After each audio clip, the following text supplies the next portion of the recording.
Una madre y su hijo salieron a pescar tranquilamente en 1993, su bote cortando las aguas calmadas en lo que parecía ser un día ordinario. Nunca regresaron a casa, desapareciendo sin dejar rastro y dejando a su familia en una agonizante incertidumbre. Pero 19 años después, los investigadores reciben una pista anónima que los lleva a registrar el garaje de alguien, y cuando retiran una lona polvorienta, lo que descubren hace que a todos se les hiele la sangre. Suscríbete al canal, deja tu like y comenta desde qué parte del mundo estás viendo, porque ahora te voy a contar cómo sucedió todo esto. El mercado matutino de Finisterre bullía de actividad bajo el cielo gallego. Isabel Martínez recorría los puestos con su característica chaqueta verde, saludando a vecinos que ya conocían su rutina. Su risa contagiosa resonó entre los puestos de pescado mientras seleccionaba las mejores piezas. «Hoy saldrás con Miguel, ¿verdad?», preguntó Dolores, la pescadera, mientras envolvía las sardinas frescas. «Como cada primer domingo de mes», respondió Isabel, guardando la compra en su bolsa de mimbre. «Es nuestra tradición». En la cocina de su modesta casa frente al mar, Isabel preparaba bocadillos mientras Miguel, su hijo de 18 años, revisaba meticulosamente el equipo de pesca. La luz de la mañana se filtraba por la ventana, iluminando el mapa marítimo desplegado sobre la mesa. «Si nos sorprende la niebla», explicaba Isabel, señalando rutas en el mapa. «Recuerda orientarte por la dirección del oleaje. Siempre te llevará hacia la costa». Miguel asintió, absorbiendo cada palabra con la seriedad de quien pronto iniciaría estudios universitarios, pero nunca abandonaría el mar que corría por sus venas. Por la ventana, el cielo gris amenazante parecía advertirles, pero ambos estaban demasiado acostumbrados a los caprichos del clima gallego para preocuparse. Poco después, en el pequeño astillero del puerto, Francisco observaba con preocupación, mientras madre e hijo cargaban el equipo en el Esperanza, aquel barco que Isabel había heredado de su difunto esposo 13 años atrás. «Se avecina borrasca, Isabel», advirtió, señalando hacia el horizonte donde nubes oscuras se acumulaban. «Quizás deberíais dejarlo para otro día». Isabel levantó la vista mientras aseguraba una caja de aparejos. «Volveremos antes del mediodía, Francisco. Solo nos alejaremos un par de kilómetros», respondió con aquella seguridad que caracterizaba a quien había crecido interpretando los humores del Atlántico. «Llevamos el equipo de radio, no te preocupes». Desde el muelle, varios vecinos observaron cómo el Esperanza se alejaba, la silueta de Isabel claramente visible en el timón, gesticulando mientras explicaba algo a Miguel. La imagen del pequeño barco fundiéndose con la bruma matutina quedó grabada en la memoria de quienes, sin saberlo, serían los últimos en verlos. Aquella tarde, cuando el reloj de la cocina marcaba las 6, Carmen Martínez miró por enésima vez hacia la ventana que daba al mar. La inquietud se había instalado en su estómago desde hacía una hora, creciendo con cada minuto que pasaba. El Esperanza debería haber regresado horas atrás. Con dedos temblorosos, marcó nuevamente el número de Isabel, pero solo obtuvo silencio. Carmen recorrió el pasillo de su casa una y otra vez, llamando a conocidos del puerto. Nadie había visto regresar el barco. La llovizna que había comenzado al mediodía ahora era una cortina constante que dificultaba la visibilidad en el puerto. A las 8 de la noche, parada frente a la ventana que daba al mar encrespado, Carmen finalmente se rindió ante la evidencia de que algo no iba bien. Sus manos temblaban mientras marcaba el número de la Guardia Civil. «Vuelvan, por favor vuelvan», susurró contra el cristal empañado mientras esperaba que atendieran su llamada. Aquella misma noche, 3 lanchas de pescadores locales surcaban las aguas cercanas a la costa, sus luces apenas visibles a través de la persistente llovizna.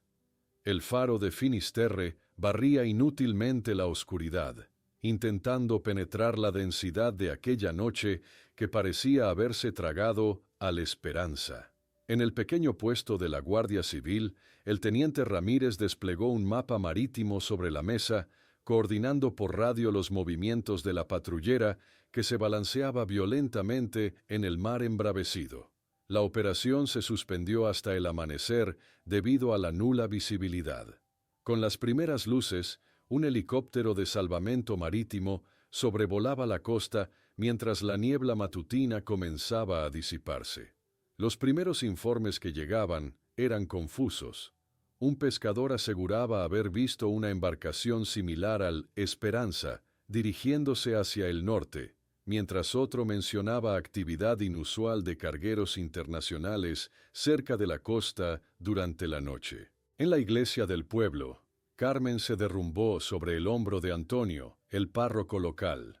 Sus ojos, enrojecidos de tanto llorar, se fijaron en el calendario de la sacristía que marcaba inexorablemente el paso de los días sin noticias, mientras la esperanza se desvanecía como la niebla bajo el sol. 3 días después de la desaparición, cuando el pueblo entero parecía sumido en una quietud expectante, la Guardia Civil encontró restos del Esperanza a 3 kilómetros de la costa, con claras evidencias de haber sido golpeado por una embarcación mayor. Entre los restos recuperados estaban la característica chaqueta verde de Isabel y un cuaderno de bitácora empapado. No había rastros de cuerpos. Los restos del Esperanza se mecían suavemente contra las paredes del almacén portuario, como si el barco todavía intentara navegar a pesar de su estado destrozado. El teniente Ramírez se ajustó los guantes de látex mientras examinaba meticulosamente los fragmentos de madera astillada, pasando los dedos por las marcas que evidenciaban el impacto violento de una embarcación mucho mayor. «Aquí está la prueba clara», murmuró a su asistente.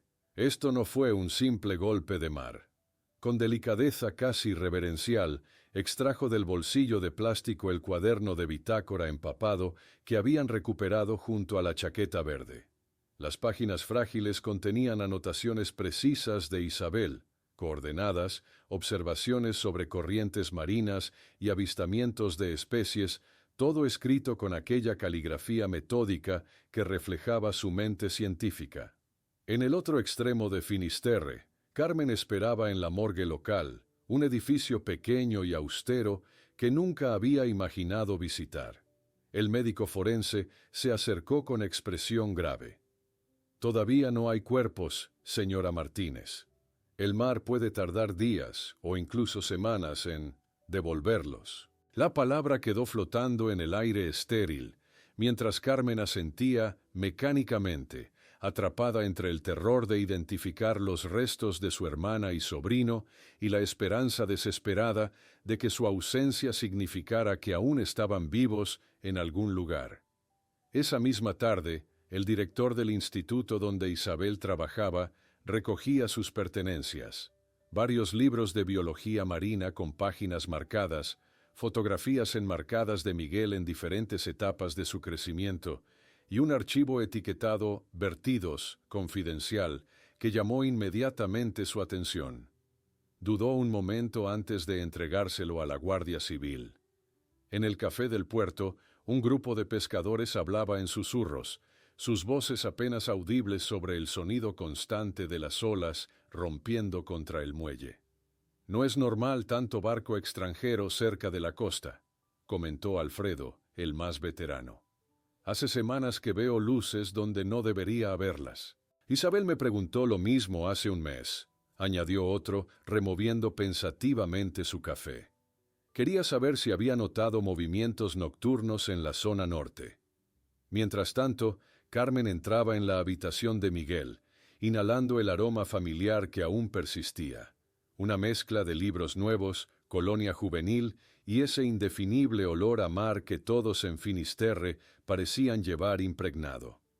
Sus dedos recorrieron los lomos de los libros hasta detenerse en un cuaderno lleno de cálculos y anotaciones sobre corrientes marinas, escritos con la letra apresurada y entusiasta de su sobrino.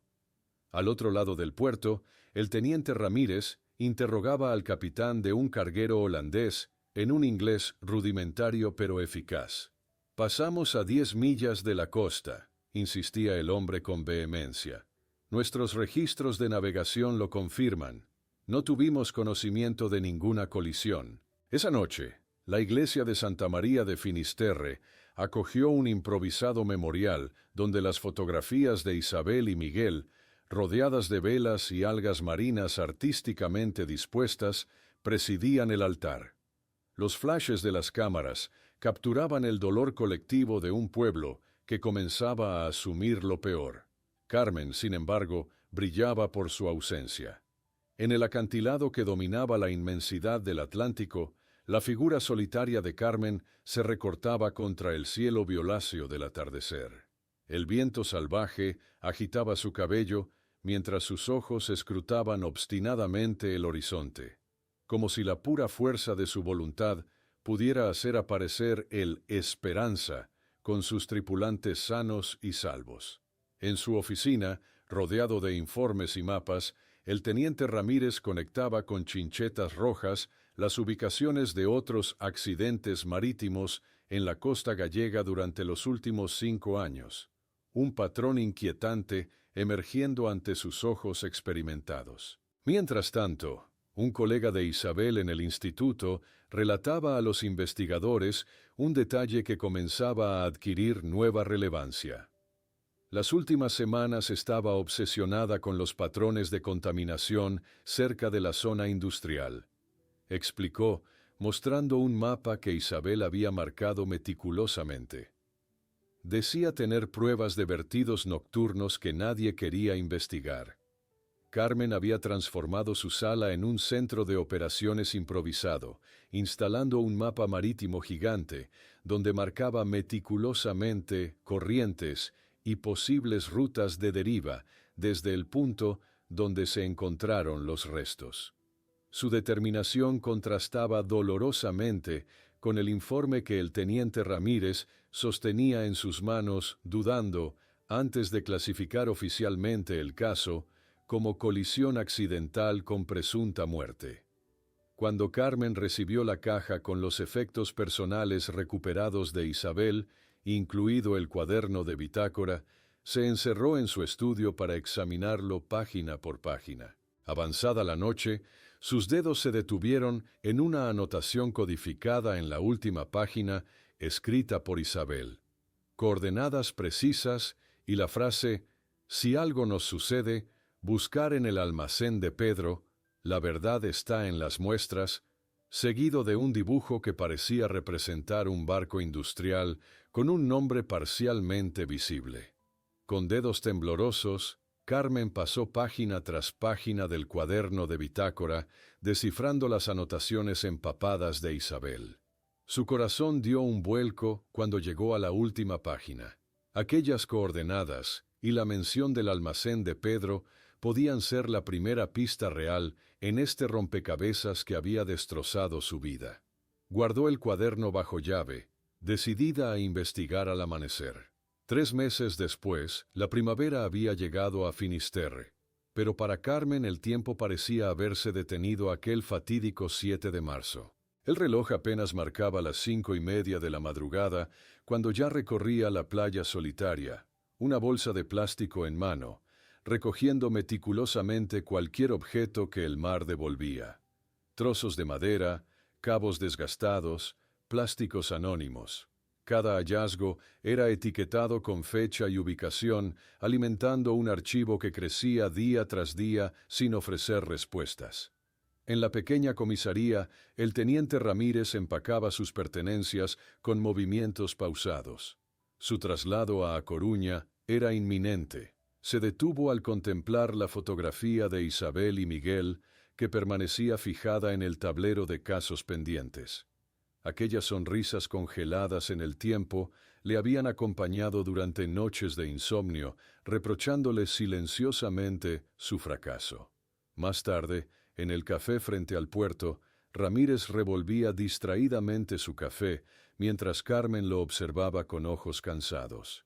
Sin nuevas evidencias, El caso quedará archivado cuando me vaya, admitió finalmente, su voz apenas un susurro. Lo clasificarán como accidente marítimo con presunta muerte. Aquella tarde, Manuel recorría los pueblos costeros vecinos colgando carteles con las fotografías de los desaparecidos. A sus 55 años, este primo de Isabel había reorganizado su vida para dedicarse a una búsqueda que muchos consideraban ya inútil.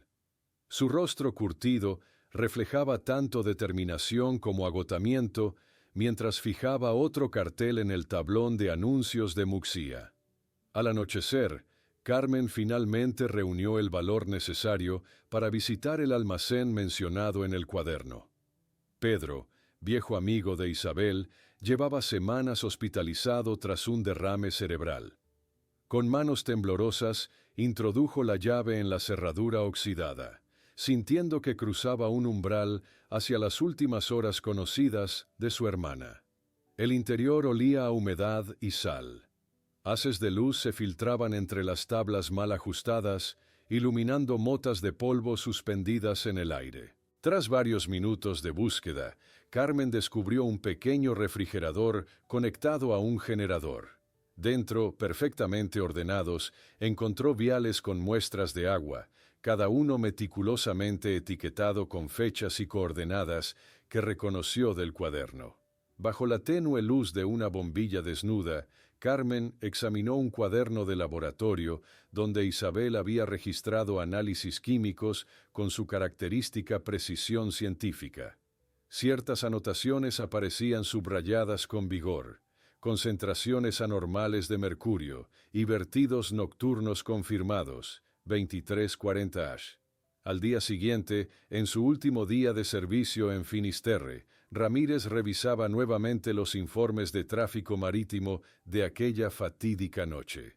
Su ceño se fruncía al notar discrepancias en los horarios reportados por ciertos barcos, especialmente un carguero con bandera panameña que había modificado su ruta declarada sin justificación aparente. Una semana después, Carmen presentaba las muestras a un profesor de química marina en la Universidad de Santiago de Compostela. El hombre ajustó sus gafas repetidamente mientras examinaba los resultados preliminares, su expresión transformándose gradualmente en alarma. «Estos niveles son criminales», murmuró finalmente. «¿De dónde has sacado esto?» Mientras tanto, Manuel regresaba de otra búsqueda infructuosa, la frustración evidente en cada arruga de su rostro mientras amarraba su embarcación junto a otros pescadores que habían dedicado su día libre a rastrear calas remotas. En casa, Carmen mantenía intacta la vivienda de Isabel. Las facturas seguían pagándose puntualmente, la ropa permanecía ordenada en los armarios, y cada noche una vela ardía frente a la fotografía de los desaparecidos. Esta devoción comenzaba a generar tensiones con su marido. «Quizás sea hora de aceptar lo inevitable», sugirió él durante una cena apenas tocada. «Han pasado 3 meses, Carmen. El mar no suele devolver lo que toma». Días después, el nuevo encargado del caso, un joven guardia civil recién llegado de Madrid, hojeaba superficialmente el expediente mientras aseguraba a Carmen que se mantendrá alerta ante cualquier novedad. Palabras huecas que apenas ocultaban su desinterés por un caso considerado ya cerrado. Esa noche, Carmen recibió los resultados del análisis universitario que confirmaban presencia de compuestos químicos industriales prohibidos en las muestras de Isabel, junto con una nota del profesor advirtiendo sobre la peligrosidad de la investigación. Mientras guardaba los documentos en su bolso, notó un coche desconocido estacionado frente a su casa y, al acercarse cautelosamente, vio a 2 hombres registrando meticulosamente su sala, específicamente el área donde guardaba todos los documentos relacionados con la desaparición de Isabel y las muestras recién analizadas. Carmen se agazapó tras un seto, con el corazón martilleando en su pecho, mientras observaba a los dos hombres de traje oscuro salir de su casa. Llevaban una carpeta bajo el brazo y caminaban con la seguridad de quienes están acostumbrados a actuar impunemente. Subieron a un sedán negro, sin matrícula visible, que arrancó silenciosamente, perdiéndose en la noche gallega. Cuando estuvo segura de que se habían marchado, Carmen corrió hacia el teléfono público de la esquina y llamó a la Guardia Civil. 20 minutos después, 2 agentes fotografiaban huellas y revisaban el desorden en su sala mientras ella verificaba frenéticamente qué documentos faltaban. Se han llevado los análisis de las muestras y el mapa donde marqué las coordenadas, explicó Carmen con voz temblorosa. Esto no es un simple robo. El nuevo comandante del puesto recibió a Carmen en su oficina a la mañana siguiente, su rostro impasible mientras revisaba el informe del allanamiento. Probablemente buscaban objetos de valor, señora, dijo, cerrando la carpeta. Los ladrones saben que una viuda vive sola.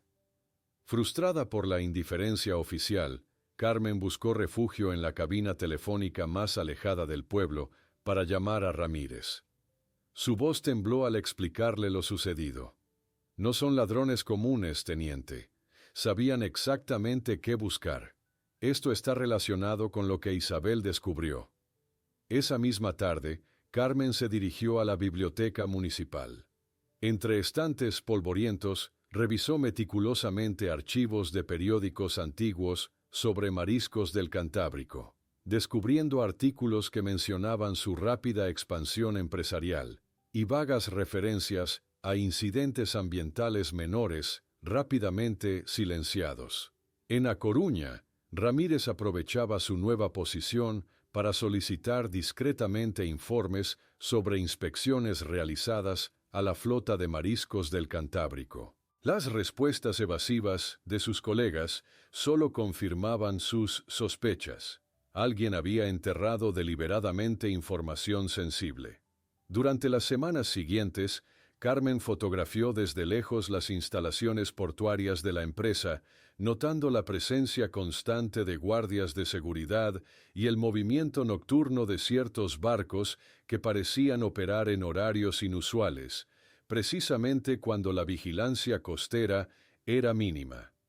La obsesión de Carmen con la investigación comenzó a afectar irremediablemente su matrimonio.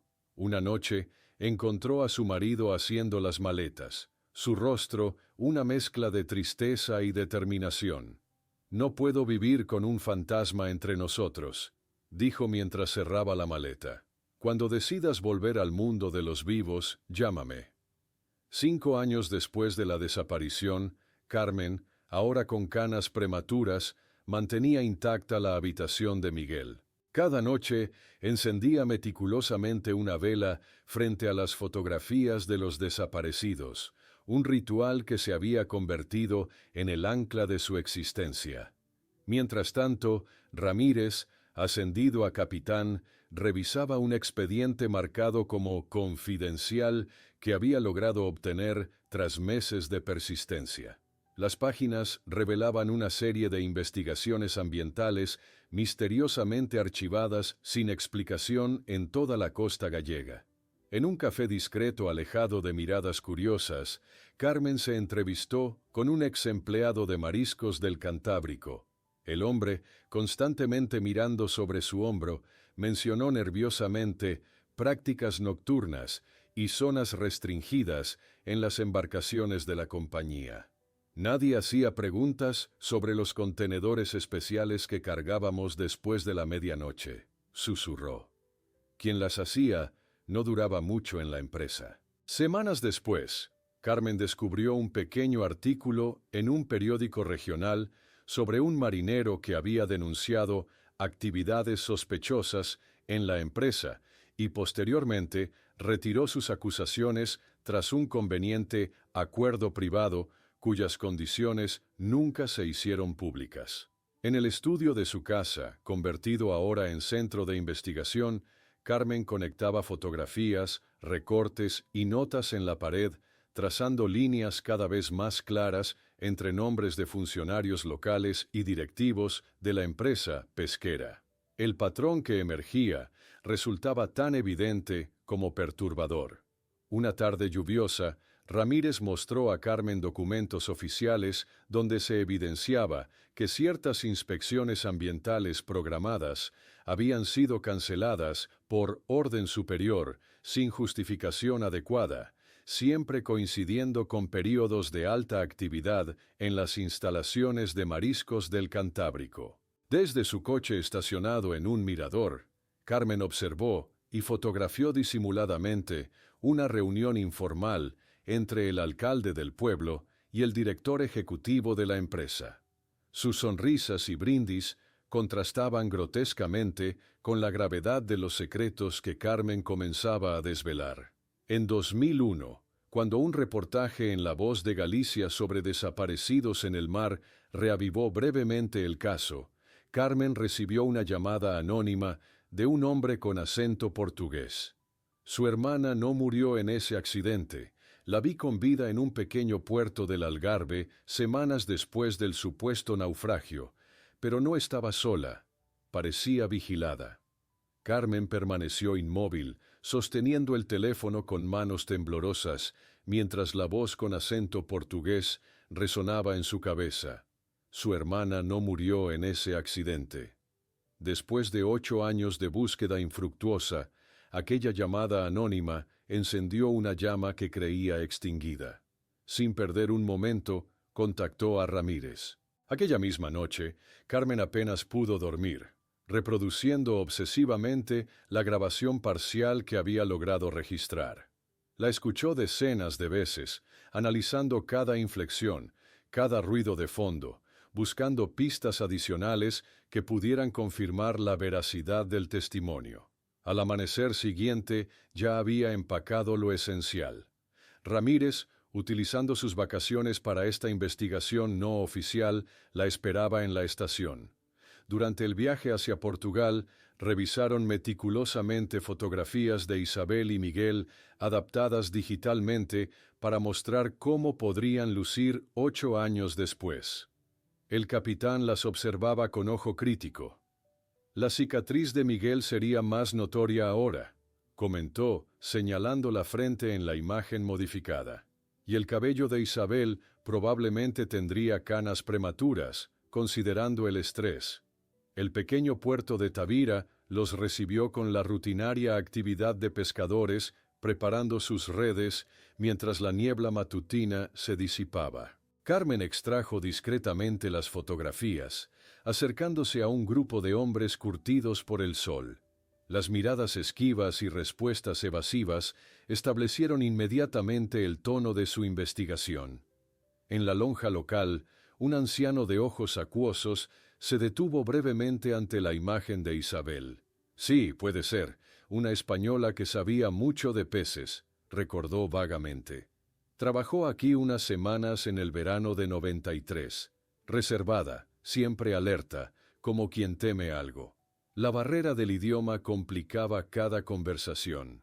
Ramírez utilizaba su portugués rudimentario, traduciendo laboriosamente testimonios fragmentados que sugerían la presencia de Isabel y Miguel, pero sin ofrecer certezas absolutas. Mientras tanto, en Finisterre, el actual comandante del puesto recibía una llamada que habría alertado a Carmen de haberla conocido.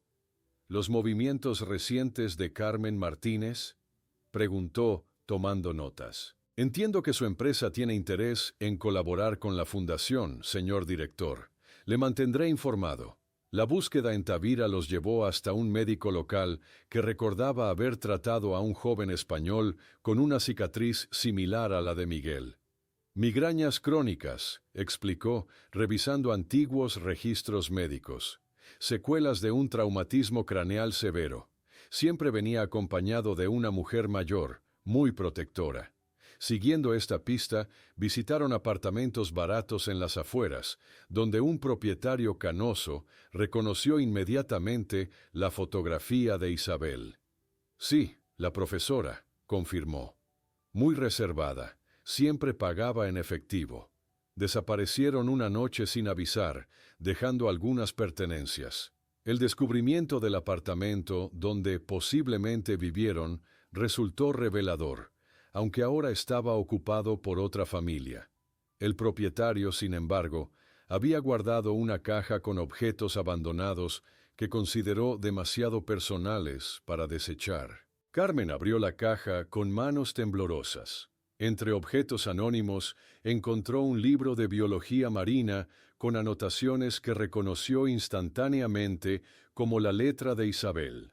Pasó los dedos por aquellos trazos familiares, prueba tangible de que su hermana había estado allí.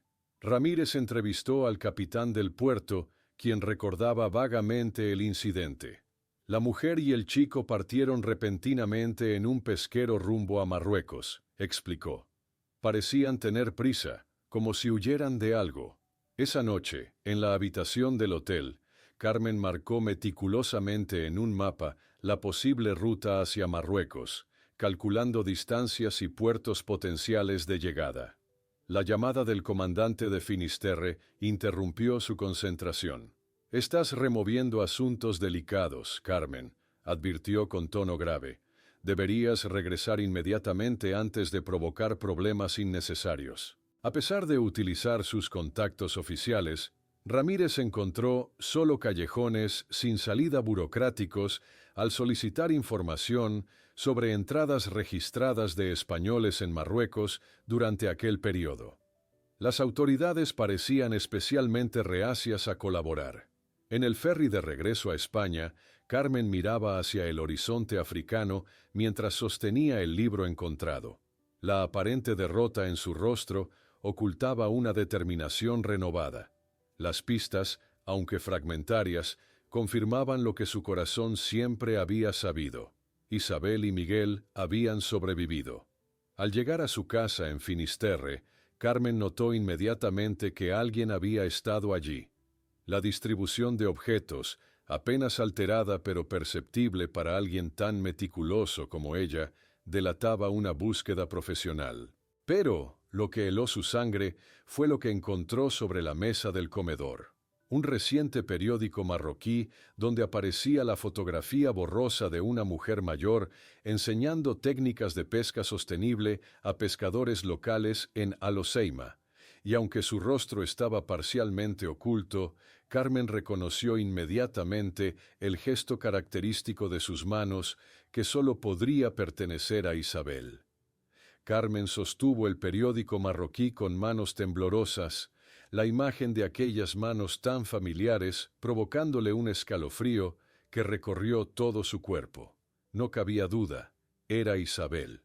Después de 10 años, tenía la primera prueba tangible de que su hermana seguía con vida. La mañana del 10º aniversario de la desaparición amaneció con una luz gris plateada sobre Finisterre. La iglesia de Santa María lucía engalanada con motivos marinos, redes decorativas, conchas y fotografías de Isabel y Miguel rodeadas de velas y flores frescas. Los vecinos fueron llegando paulatinamente, muchos con el semblante grave de quien asiste a un funeral, otros con la incomodidad de quien ya había dado por cerrado aquel capítulo trágico. Carmen, ahora con el pelo completamente encanecido a sus 57 años, se mantuvo firme ante el altar. Su voz, fortalecida por una década de lucha, resonó clara en la iglesia abarrotada. «Hoy no solo recordamos a Isabel y Miguel», anunció, «sino que miramos hacia el futuro. La Fundación Esperanza trabajará para mejorar los protocolos de rescate marítimo, para que ninguna familia vuelva a vivir esta incertidumbre». Tras la ceremonia, los flashes de las cámaras y los micrófonos de periodistas la rodearon en el atrio. El caso recuperaba brevemente relevancia nacional gracias a la fundación. Entre la multitud que se dispersaba lentamente, un hombre con uniforme de oficial mercante la observaba con intensidad. «Soy Javier», se presentó cuando finalmente pudo acercarse. «Fui compañero de instituto de Miguel. Hay algo que nunca le conté a nadie. El cementerio local con su vista privilegiada al Atlántico, ofrecía la privacidad que aquella conversación requería. Frente al memorial simbólico de Isabel y Miguel, Javier reveló lo que había guardado por una década. Días antes de zarpar, Miguel me confesó que estaba preocupado. Explicó, su mirada perdida en el horizonte. Su madre había descubierto algo sobre vertidos tóxicos de una empresa pesquera. Mencionó amenazas veladas, personas que la seguían. Yo no le di importancia entonces. Era solo un chico. En el nuevo despacho de la Fundación Esperanza, Carmen organizaba meticulosamente su estrategia.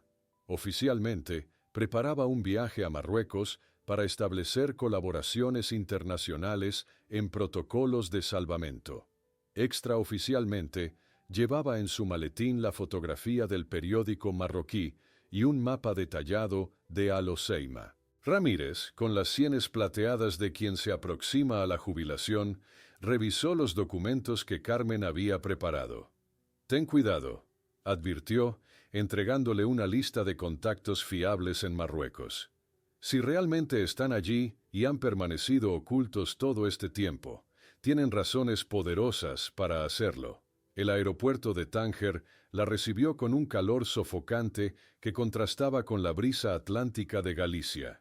Un representante de una ONG ambiental local la esperaba con un cartel de la Fundación Esperanza, su coartada perfecta para este viaje que oficialmente trataba sobre cooperación marítima internacional. Durante el trayecto en coche por la sinuosa costa marroquí, Carmen observaba atentamente cada pueblo pesquero, imaginando a Isabel y Miguel reinventando sus vidas en alguno de aquellos enclaves donde el tiempo parecía haberse detenido siglos atrás. En Al Hoceima, la búsqueda comenzó discretamente. Carmen mostraba la fotografía del periódico a pescadores locales, encontrando inicialmente solo miradas confusas hasta que un anciano de ojos vivaces se detuvo, reconociendo a la mujer de la imagen. «La española», musitó a través del intérprete. «Enseñó a muchos aquí técnicas para pescar sin destruir, pero se fue hace unos meses, cuando llegaron hombres preguntando por ella». En la escuela local, Carmen descubrió un pequeño proyecto de conservación marina que llevaba claramente la firma metodológica de Isabel. Un niño se acercó tímidamente, entregándole un cuaderno olvidado donde encontró dibujos de biología marina con anotaciones en español y árabe. La inconfundible caligrafía de su hermana saltando a la vista en cada página. Siguiendo indicaciones, llegó hasta una pequeña casa en las afueras, ahora ocupada por otra familia. Entre objetos abandonados, Carmen encontró una fotografía escolar donde se veía parcialmente a una mujer mayor enseñando a un grupo de niños. Aunque el rostro estaba de perfil, reconoció instantáneamente el gesto característico de Isabel al explicar algo con pasión, llevándose instintivamente la mano a la boca para contener su emoción. Continuando su búsqueda, Carmen llegó a un pequeño hospital en las afueras de Tánger, siguiendo la pista del pueblo costero donde supuestamente se había trasladado la profesora. Allí, una enfermera recordaba a una paciente española que había trabajado como voluntaria. Siempre revisaba nerviosamente los periódicos españoles que llegaban, comentó casualmente la enfermera. Tenía una marca peculiar en el antebrazo, como una pequeña estrella de mar. El estremecimiento que recorrió a Carmen al escuchar sobre la estrella de mar tatuada fue instantáneo. Aquel detalle, conocido solo por la familia, confirmaba sin lugar a dudas que estaba siguiendo la pista correcta. Isabel estaba viva. Con indicaciones precisas de la enfermera, Carmen llegó hasta una modesta vivienda en un barrio periférico de Tánger. Su corazón latía desbocado mientras se aproximaba a la puerta, imaginando el rostro de su hermana después de tantos años. La realidad, sin embargo, fue desalentadora. La casa estaba vacía, con evidentes signos de una partida apresurada. Platos recién lavados, sillas todavía tibias, y sobre la mesa, como una burla del destino, un periódico español abierto exactamente en la página que mostraba a Carmen, anunciando la Fundación Esperanza. Carmen recorrió cada habitación con un nudo en la garganta. En un rincón encontró un cuaderno escolar con ejercicios de biología corregidos, reconociendo inmediatamente la caligrafía de Isabel en los márgenes. Excelente observación, Ahmed. Había escrito con aquella letra pulcra que no había cambiado a pesar de los años. Esa noche, desde su habitación de hotel en Tánger, Carmen llamó desesperadamente a Ramírez. «Estoy segura de que era ella, pero se han marchado», explicó con voz entrecortada. «El periódico en la mesa. Me vieron anunciar la fundación. Saben que los estoy buscando». De regreso en Madrid, Carmen fue abordada por periodistas apenas pisó el aeropuerto. Las preguntas se disparaban como dardos. ¿Era cierto que había encontrado nuevas pistas? ¿Había evidencia de supervivientes? Manteniendo una calculada ambigüedad, Carmen se limitó a comentar que la Fundación Esperanza seguía explorando todas las posibilidades para mejorar los protocolos de búsqueda internacional. A la mañana siguiente, una reunión tensa se desarrolló en la sede de la Fundación Esperanza. El abogado, visiblemente preocupado, extendió sobre la mesa una carta con membrete corporativo. Mariscos del Cantábrico, ahora Mariscos Global, amenaza con demandarnos por difamación, explicó. Sus representantes legales exigen que cesemos cualquier insinuación sobre su posible vinculación con la desaparición. Ese mismo día, Diego Salgado, un periodista especializado en casos sin resolver, solicitó una entrevista con Carmen. En lugar de las típicas preguntas sobre el aniversario, llegó con un grueso dossier bajo el brazo. «He investigado a Mariscos Global durante años», explicó, desplegando un extenso reportaje que conectaba a la empresa con otros casos de contaminación encubierta en diferentes costas. «No es coincidencia que se pongan nerviosos justo cuando usted viaja a Marruecos». Juntos, revisaron archivos históricos que demostraban que Isabel había solicitado acceso a documentos gubernamentales sobre permisos de pesca semanas antes de su desaparición, solicitudes que fueron sistemáticamente bloqueadas por la administración. Una semana después, al abrir el correo en su oficina, Carmen encontró una postal anónima de Tánger con el dibujo de un barco pesquero titulado Nueva Esperanza y una fecha escrita en el reverso.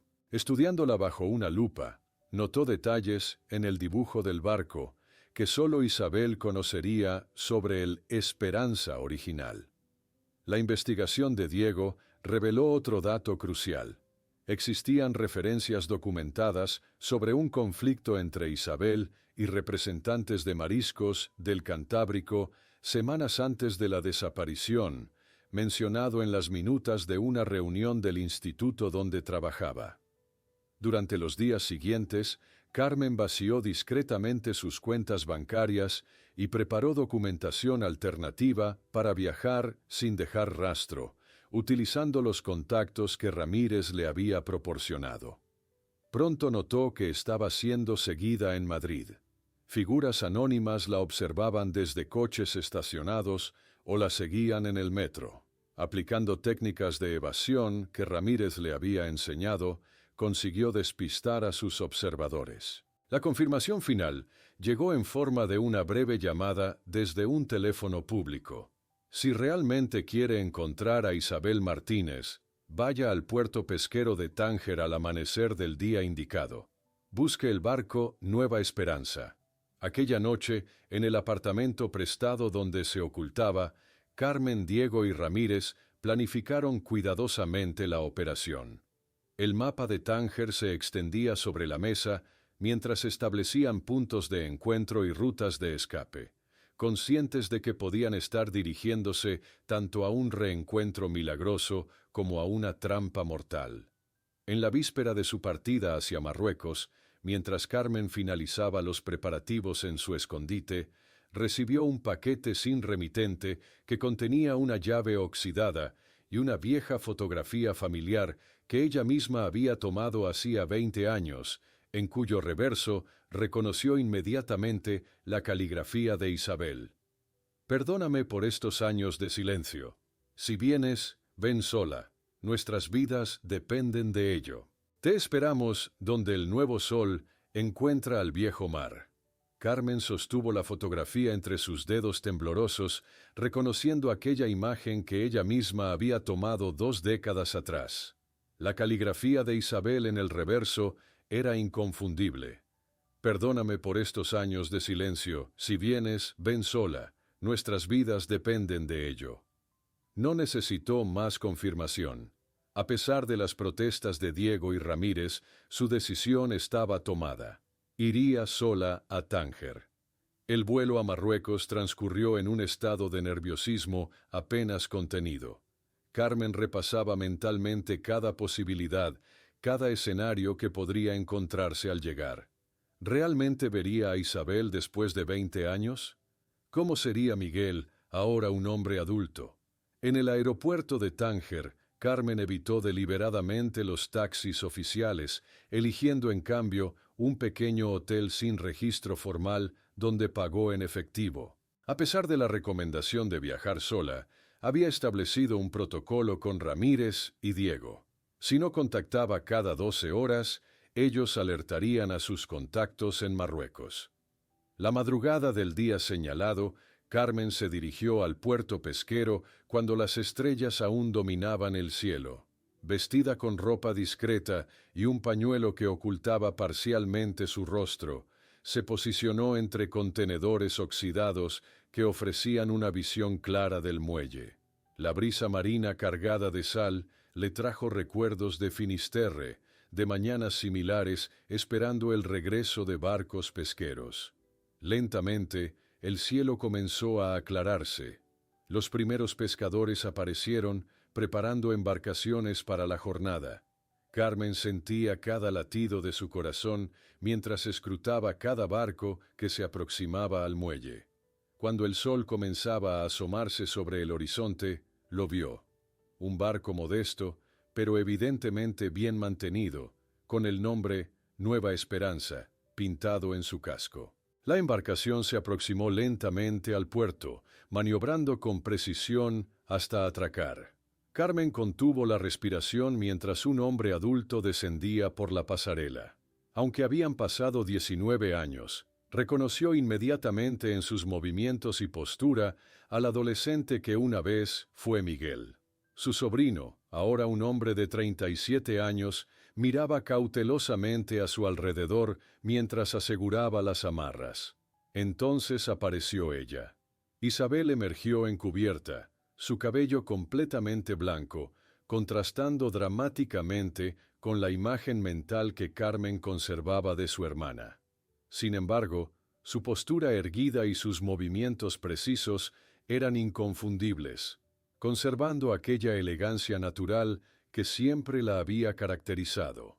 El tiempo pareció detenerse cuando las miradas de las hermanas se encontraron a través de la distancia. Isabel quedó paralizada, como si hubiera visto un fantasma, mientras Miguel observaba el encuentro con expresión vigilante, sus ojos continuamente escaneando los alrededores en busca de amenazas. Carmen salió de su escondite, avanzando lentamente hacia el muelle. Las lágrimas nublaban su visión, mientras 20 años de ausencia se disolvían en cada paso. Cuando finalmente se encontraron, el abrazo desesperado entre las hermanas fue un puente tendido sobre 2 décadas de silencio y dolor. Miguel mantuvo una distancia prudente, su cuerpo tenso, claramente habituado a una vida de constante vigilancia. Sin perder tiempo, los 3 caminaron rápidamente por callejuelas estrechas del puerto, evitando arterias principales y zonas concurridas. Miguel lideraba la marcha, constantemente verificando que no fueran seguidos, sus movimientos revelando un hombre acostumbrado a vivir en las sombras. Finalmente, llegaron a un pequeño apartamento austero, pero impecable con vistas al mar. Una vez dentro, con las cortinas cuidadosamente cerradas, Isabel se sentó frente a Carmen, sus manos arrugadas pero fuertes, sosteniendo las de su hermana.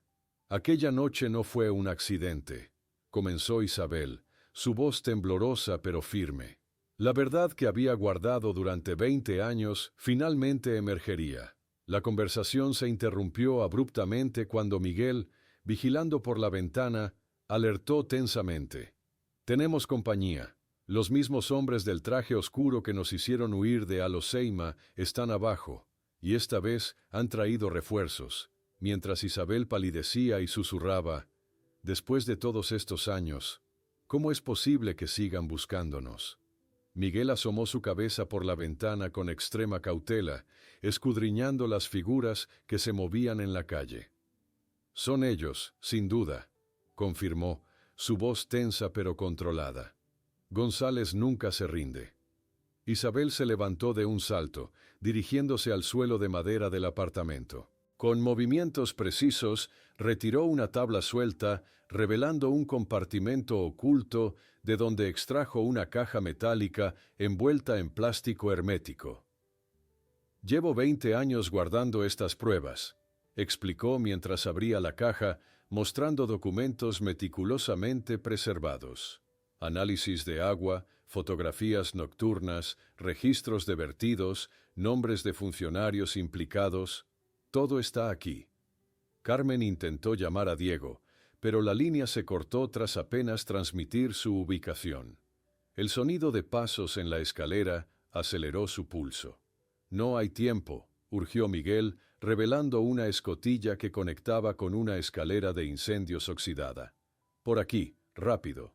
Las tres figuras emergieron al tejado del edificio, agachadas entre antenas parabólicas y tendederos. Abajo, los hombres comenzaban a registrar el edificio metódicamente. Isabel, mientras avanzaban entre las azoteas de Tánger, explicaba apresuradamente: «La empresa ahora opera en toda África, utilizando las mismas técnicas de vertidos nocturnos, pero a mayor escala. Están destruyendo ecosistemas enteros, sobornando autoridades locales. Los mismos métodos, solo que multiplicados». Súbitamente, Miguel se tambaleó, llevándose la mano a la sien. La cicatriz en su frente pareció palpitar mientras una mueca de dolor deformaba su rostro. «Es la antigua lesión», explicó Isabel, sosteniendo a su hijo. «Las secuelas del traumatismo craneal. Nunca se recuperó completamente». Carmen lo sujetó por el otro lado, ayudándolo a mantenerse en pie, mientras Isabel vigilaba el camino.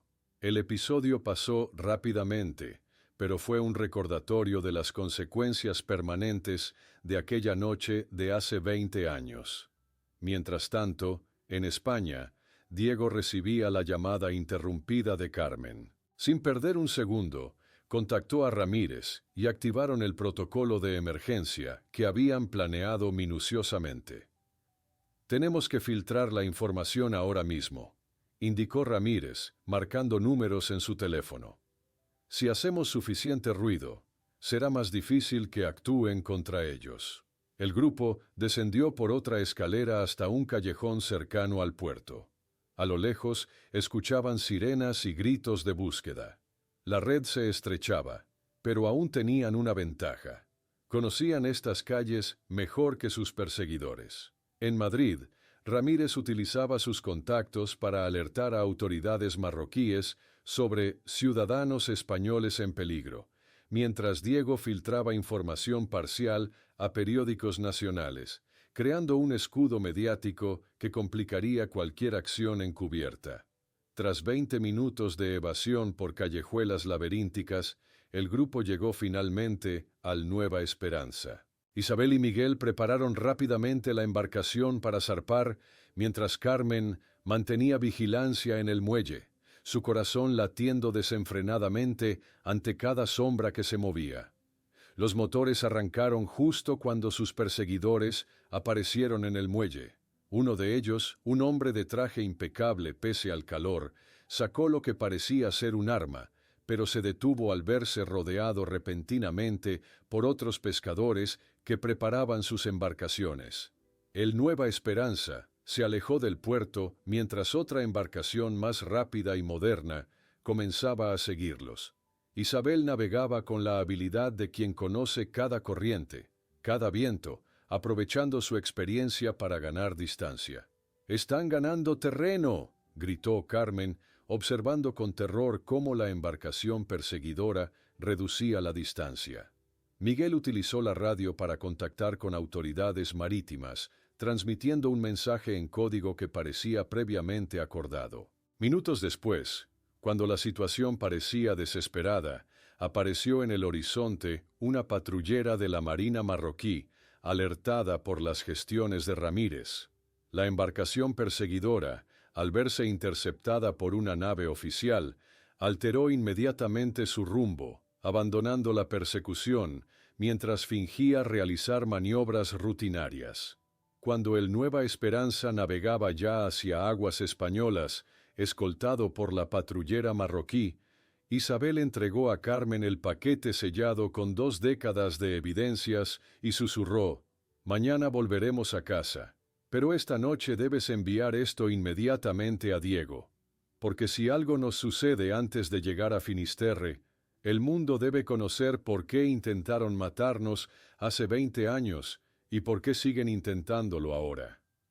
El amanecer dibujaba trazos dorados sobre el estrecho de Gibraltar, mientras el Nueva Esperanza se aproximaba a costas españolas. La embarcación, escoltada por una patrullera marroquí, avanzaba con determinación hacia un país que Isabel y Miguel no habían pisado en 20 años.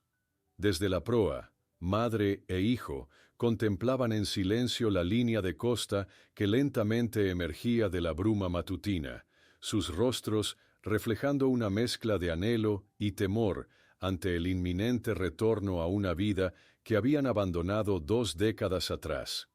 Carmen observaba a su hermana y sobrino desde la cabina, asimilando todavía la realidad de haberlos encontrado después de tantos años. Por teléfono, Diego confirmaba noticias alentadoras. «La historia está en todos los periódicos. Es demasiado grande para silenciarla ahora. Los directivos de Mariscos Global están siendo interrogados mientras hablamos». El puerto de Algeciras apareció finalmente ante ellos, sus muelles atestados de actividad y, para sorpresa de Isabel, helicópteros de medios sobrevolando la zona. La noticia del regreso de los resucitados de Finisterre se había filtrado a la prensa, convirtiendo su llegada en un evento mediático nacional. Isabel y Miguel descendieron cautelosamente del barco, parpadeando confusos ante los flashes de las cámaras. 20 años viviendo en las sombras no los habían preparado para este recibimiento abrumador, donde periodistas gritaban preguntas sobre su supervivencia y las acusaciones contra Mariscos Global. Entre la multitud, Ramírez avanzó hacia ellos. El antiguo teniente, ahora un hombre canoso de 65 años, abrazó a Isabel con fuerza. «Nunca dejé de buscarlos, incluso después de jubilarme», confesó con voz quebrada mientras Miguel observaba la escena con una mezcla de gratitud y la desconfianza aprendida durante años de vida clandestina. En la improvisada conferencia de prensa, Carmen tomó la palabra como directora de la Fundación Esperanza. Lo que comenzó como una tragedia marina se revela hoy como algo mucho más siniestro. Un atentado deliberado para silenciar a quien descubrió crímenes ambientales que han continuado durante décadas. Al día siguiente, Isabel revisaba asombrada los periódicos nacionales que anunciaban resucitados tras 20 años y escándalo ambiental, multinacional implicada en intento de asesinato. El caso había estallado con una fuerza que ni siquiera los poderosos contactos de Mariscos Global podían contener.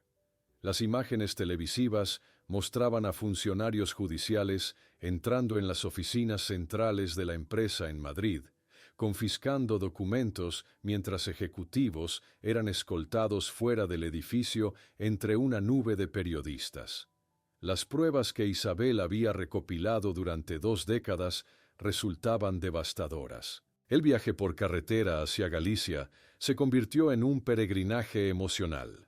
Isabel y Miguel redescubrían paisajes con ojos nuevos, deteniéndose ocasionalmente para que ella pudiera simplemente tocar la tierra española, arrodillándose para sentir entre sus dedos el suelo que había creído nunca volvería a pisar. En Santiago de Compostela, antiguos colegas del instituto habían organizado un emotivo reencuentro improvisado. Profesores ya jubilados abrazaban a Isabel entre lágrimas, muchos incapaces de articular palabras coherentes ante el milagro de su retorno. La entrada al pueblo de Finisterre provocó una conmoción.